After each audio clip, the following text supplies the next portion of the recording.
In my ongoing quest for a combat system, we've made the programming, we've made the model, now we're making the animations for that model. So I've made a simple running looping animation, which is just that.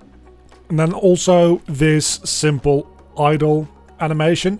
Those are the two I made off screen. Today we're going to be focusing on making the 3 sword slashes. So we're going to do one from left to right, one back from right to left, and then I'm thinking the last one is going to be a slash. So the sword is in this hand. In game it's a little bit bigger than this, I believe, but that's where we have the sword. So this is going to be the hand that's going to do the slashing. Let's get started making a new animation action here. So put this into pose mode and we're going to clear all transforms. But actually what we're going to do is we're going to start editing this, because we're going to use this as the base pose for our slash. Meaning that if we do the slash while not moving, it's going to be slightly jarring. In the attacking animations, I'm also thinking that when the animation starts playing, we also give a little bit of a forward momentum boost to our character, so that we don't get the standing still and just moving the sword around. Mostly because that means we don't have to worry about blending the top half of the animation with a bottom half that could be either running or standing still. I think we want to have you be up a little bit more straight as bent over. We do want you looking towards where you're going to slash to though, and probably don't look as much down. Then this arm is going to have to move. Probably have this stick out a little more and rotate it again, as well as rotating the entire character as a whole, I want to say. I don't think this is going to be what we're looking for, but that might not be too bad actually. Probably, of course, we want to mess around with the feet a little more and with this arm, but as a basic movement action, I was thinking this might be too slow and we need to worry about the timings, and obviously we're going to need to worry about the timings, but that's a pretty good base. Anyway, I think this hand would definitely back quite a bit, and then I don't really care about the rotation of it, do I? And I don't know, I probably want the hips to really make that movement as well. Probably throw up this leg a little. Just free rotate this into place. And maybe make this leg go up ever so slightly. I don't mind the idea that we get a little airborne with this slice. So it feels a bit too stabby. It's more like I'm stabbing something that's over here than slashing something that's over here though. That's definitely something that's going to need some work. And that might be partly because we're just rotating too far, but I also think it's something to do with the hand and wrist positions here, because I think we probably want something a bit more like that maybe.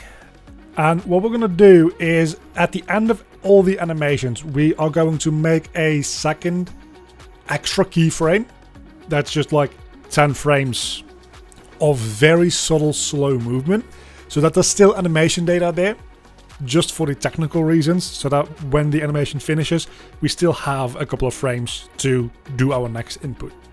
By and large, that's not going to be necessary, but I do think it's going to make the gameplay feel a bit smoother. And I think we're only going to really go through 2 poses for every single one of these animations. Maybe the slash is going to be a little more, maybe there's going to be 3 poses, but I think there's going to be a relatively quick process. We need him to be more stretched out in this part of the animation already, which does create an extra keyframe, I am aware, which is messy. The issue is still that the arm keeps being wound up too long, which makes it look like a stabbing attack, and that is created through the fact that it's okay. So what's happening, the shoulders and everything go in a circular motion, whereas the hand goes in a straight motion, because this is a rotation keyframe, this is a position keyframe.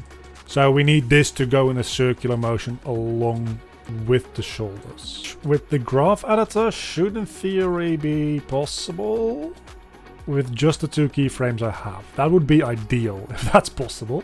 I don't know if we're going to make that happen though. It's mostly a matter of the Y position, not so much the X position. Actually looks pretty good. Let's see from above. Still very wound up. But at this point we need you to be not as far on the X. So this needs to be a slower curve. And what we also need is we need a wrist movement here. So we need you to actually hold character. And then we need that wrist movement as well, moving through a little bit. There is a little stretching going on there, I think, though. That does feel a lot better already, doesn't it? Especially if that's then followed up with a inverse slashing back and then a slashing upwards. I think that actually will look pretty cool. I think we can work with that for now.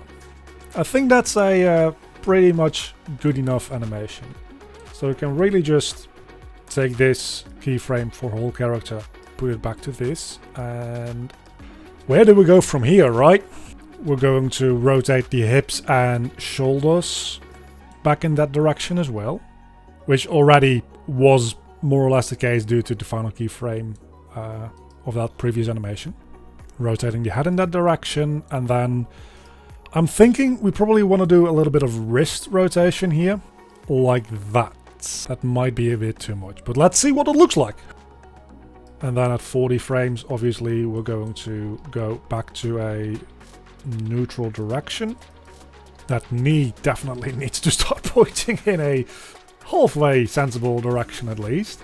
And then we go to this position because this is going to be the best position for starting the next animation. I think that's how we should decide what the resting or the buffer bit of the animation looked like. Is just slowly moving towards the start of the next animation. So now the question is, does this feel like a proper slash? And the answer is we probably want the arm outstretched a little bit more for it to be a proper slash. So we're going to do the same thing here. We're going to go back over to the graph editor, and we want the Y position to go in more of a circular motion, and then maybe even make you go like a little slower. So that's the right hand, and make you just move a little bit more slowly. That actually feels pretty good, not gonna lie. So we're starting in much the same way before. We're just making our frame 1. Probably out of all of our animations, this is the most slashing motion because we have this very obvious wrist movement. Probably want to actually have it slash diagonally. I think that makes the most sense.